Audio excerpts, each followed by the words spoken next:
In the last class, we looked more into what it takes to begin to get exponential results, right?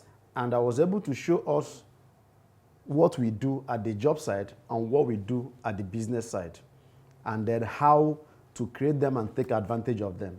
Now, I want to show us in this class the 7 skills that every realtorpreneur needs. The 7 skills that every realtorpreneur needs. And I call them the skills that pays. Right? These are the skills that differentiate amateur from professionals. These are the skills that differentiate an amateur from a pro. And that is why I call them the skills that pay. There are so many skills that you need to have as a realtor. So many. But these are the 7 most powerful skills that if you have, they will set you apart in the game. I call them the A skills. Every A player in the industry has those skills. And those are the skills that stand them out. They are 7 in number and they are massive. If you understand them, you perfect the use of them, you will stand out. You will become a different type of realtor among realtors. And number 1 is prospecting. The first skill is prospecting. Prospecting is simply how to turn strangers into friends and friends into prospects. I have discovered that when you see any successful realtor, any realtor that has succeeded, you will realize that all his sales, the money he has made that achieved him or earned him that success, he made it 90% or more from the people he met after he has become a realtor. Just about 10% he earned from the people he knew before he became a realtor. When you start out, you begin to sell to your immediate circle, the people you used to know, the relationship you used to have, you know. So at the early stage, maybe the first year, the second year, a higher percentage of your earning come from sales that you made to the people you used to know before you became a realtor. But 3-4 years down the line, your success will be coming from the people you met after you have become a realtor. And that is up to 90% of your income, 90% of your sales or more. To some, it's even 100%. To some, it's 95, 99. Because the question is, before you started real estate business, how many people did you know? The best realtor can sell to 10% of his network. The best in your lifetime, as the best, you can sell to a maximum of 10% of your network. And I'm not sure you know 1,000 people. I'm not even sure you know 500. I'm not even very sure you know 200 people before you started. And 10% of that 200 is just 20. At best, you sell to 20 people. And within 1 year, 2 years, if the only thing you do is real estate and you are selling less than 20 properties, then you are not successful. So within 1 year, 2 years, you have hit that threshold. You have exhausted your network. Now, your success from that point going forward will be dependent on your ability to sell to people you meet after you have become a realtor. That's why this skill is very powerful. Prospecting. How to turn strangers to friends and friends to prospects. If you have the skill, you know a way that you see you have an inflow of strangers into your life. You get to meet strangers often in their tens and hundreds and thousands. And you understand how to turn those strangers to friends. And then move them from being friends to becoming prospects. You will become a dangerous realtor. Imagine what you will earn if every month you get 10 people within your network. You get 10 people into your network as strangers. They just come in. You met them this month. And every other month, you meet 10 people that you know they know you. And you have a way of moving them from just strangers outright strangers to become your friends. That means in a year, you will have 120 people that you have moved from being strangers to becoming friends. And then you move them from being friends to become your prospects. So that's why it is powerful. And that's the first. Life is equal to 3R. Relationship, relationship, and relationship. Anybody that is a salesperson understands this. It is relationship and nothing more. So how do people come in? How do you meet people? How do you get to know people? If you are doing your own marketing online and your own strategy is online, how do you get a predicted number of people from that your online activities into your network and move them to a point where they become friends with you, that they discuss with you, they chat with you, they talk with you. And then from there, you can begin to prospect. But if you don't understand this and you go from prospecting, from strangers to prospecting, the gap will be wide. You'll be losing deals, right? So that's the first. The second skill you need to have to succeed as a realtor is inviting skill. Inviting skill. How to invite people to check out your product or your service. I have discovered over years in the real estate business that chances of people buying a property from you increases heavily the moment you succeed in bringing them for inspection. The moment you succeed in bringing them for inspection. In fact, in one particular year, I did an analysis and I discovered that over 60% of the people that eventually came to inspect our properties bought. Over 60%. And that showed me that whatever I am discussing with anybody, I need to have a way to move the person to a point where he actually makes commitment to come and see the property. That's why the car dealers, they have something they call test driving. They give you the car, they enter, they start the ignition, and they tell you to move.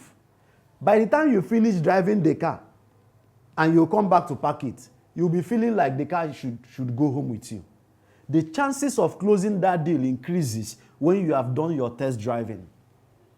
Because you have enjoyed the comfort that the man was telling you. Initially, he'll be telling you, if you know the comfort in this car, if you know the speed of this car, if you see the acceleration, if you see this, if you see that. But now he's moving you beyond what he has said to give you a simulation or something that looks like that experience he has been trying to describe. You enter the car, close the door, you sit on the comfortable chair, and you see the interior. Beyond seeing it, you feel the interior. You drive it, rev the car, and you see the acceleration. By the time you finish all of that and come, especially if you don't have a car, if you don't have one that you are using at that point, the moment you finish that driving and come back, entering public transport to go home becomes extremely difficult. If you have the money, you will pay for the car and go home with it there. That's test driving. And that's how car dealers close deals. So the moment you can move a client to the point where he comes to see the property, and you are telling him, this is the land you are buying, this is the building you are, if you pay now, this is your own. That feeling of this is my own has done something beyond what you are saying. Chances of closing that deal increases. So inviting people to come and check out your product or your service is an amazing skill that you need to have as a realtor. And the third one is presenting. There are some people that when they finish presenting a product to you, you have no option but to buy it. That's a very dangerous skill. I actually know someone that can sell anything to you. He can sell sand in the name of cornflakes and you will buy it. By the time he finishes presenting the sand to you, you will be wishing you are missing out if you don't buy this sand and take it home. That is presentation skill. The guy knows how to present. He knows how to talk about his product or service. Even if that is what you don't need, when he finishes presenting it, you will begin to find the reasons why you need that. That's an amazing skill, right? And the fourth is closing. Closing. ability to close deals, how to help people make decisions. How to help people make decisions. It is a skill. There is a way. I am a master in that skill. If I want to sell you on anything, you will buy it. You will buy it. I will lead you stage by stage, step by step, till I get to that point of decision. You would have made that decision even before I ask you to make decision. That's why some people, when I finish showing them the property, showing them what I want them to buy, I don't even bother myself asking them, will you buy? Are you interested? Once I finish telling them, I send them the account number, because I know with what I have done to you, you cannot go home and not pay for that property. That's an amazing skill. And all of these things we are discussing, all of these things we are saying, they will become useless if sales are not being made. They will become useless if deals are not being closed. They will become absolutely useless. Every other thing is dependent on our ability to close deal. And if you can learn how to close deal as a realtor, some people know how to market. They go out and market, talk, get prospects, do all of those things, and actually get people interested in what they have to sell. But take them to a point where they now make that decision to buy the product or to take the product. It becomes difficult. And many people need to be helped to make decisions. Many people don't know how to make decisions. They need to be helped. And if you master how to help them make decisions, your sales will increase. And the fifth skill you need is follow-up skill. Follow-up skill. How to stay connected till you get a close. How to stay connected. How to follow up in a way that is subtle and unaggressive, but sticking. That if you are following up on someone, the person has no option but to buy. You are not aggressive, but somehow you are doing it tactically, with skills, with tacts. For a realtor, you need to learn how to follow up, and how to follow up as if you are a consultant,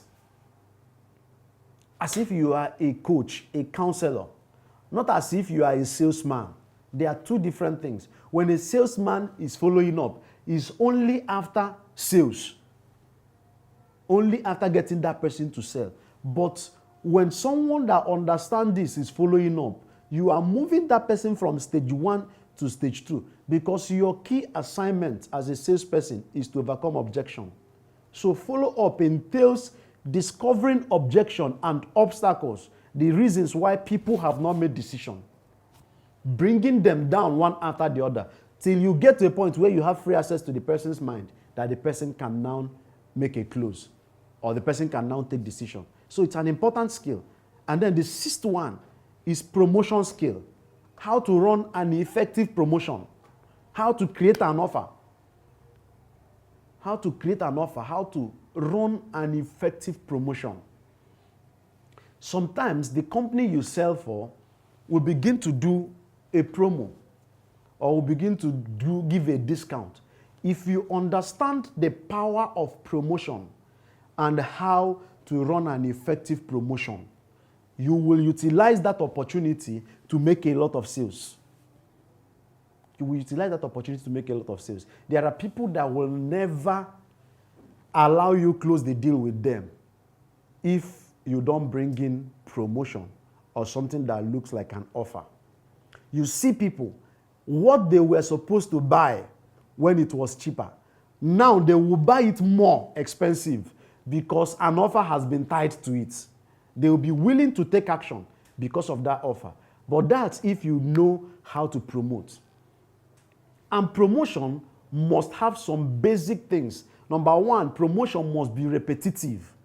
It is something that you repeat constantly. We are doing this, we are doing this, we are doing this, we are doing this. It must be repetitive. Number two, it must be decisive. It must be, when you see a decisive offer, you will know. It's not an offer that comes across beggarly. Any form of promotion must have a big brother mix. Must come across as if, I'm not interested in you taking this off. I'm just giving you this because I feel you need it. If you don't take action now, you will lose out. And number three, it must have the fear factor. There must be something that those people will lose if for any reason they don't take advantage of that promo. They don't take advantage of that offer. There must be something to lose. And then you must spell it out. You must spell it out. If you see where I prepare a campaign, I use fear to drive it heavily. In my communications, I will talk more about what you stand to lose if you don't take action than what you stand to gain. Because people are driven by fear much more than they are driven by motivation. They are driven by fear much more than motivation. For instance, a research was carried out, and it was discovered that if you give a salesman a car and tell him, take this car, you are going to be driving this car, but the deal is that between now and the next 1 year, you must make sales of 100 million. And you give the person the car. And then you get another person and tell the person, let's sign an agreement. You draft it and sign. Between now and the end of the year, you will get this car if you make sales of 100 million. They carried out a research and they discovered that the ones that had the fear of losing the car they have gotten already end up performing much more than those that are motivated by getting a car at the end of the year. That's because these other people, they don't want to lose this comfort they are already enjoying. They don't want to lose the car. They don't want to lose all of the image and all of that. Because of that, they go extra mile to make sales so that they can retain that. But the guys you are trying to motivate with getting it at the end of the day, they will do it, but their results cannot match these ones. So fear is powerful. It pushes people much more than motivation. So when you are running a campaign or you are running a promotion, you must spell out in clear terms what you stand to lose. What you stand to lose. The next thing is that it must be constant. It must be constant. And then fifth, it must be value driven. And then the last one, it must be urgent. Every promotion, when you are promoting, you must sound urgent. You must sound like it's closing now. There is no tomorrow. Even some people will get to a point of wanting to drag you.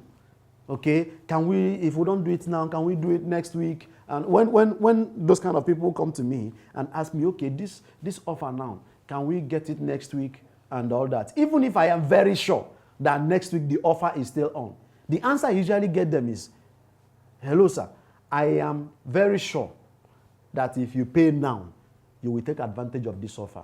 But I don't know what will happen the next day. That's usually my response. I can guarantee you of now, but I can't guarantee you of tomorrow. Even if the offer is open and is on. Because if you are not sounding urgent, people will always want to move their money to do what is urgent first. There is nobody that doesn't have needs. Everybody have things lined up and are waiting to utilize the little money he has. So the one that sounds urgent is where the money moves. The moment you tell the person there is time, the money moves to something else. And by that time, the person may not have money to take advantage of it again.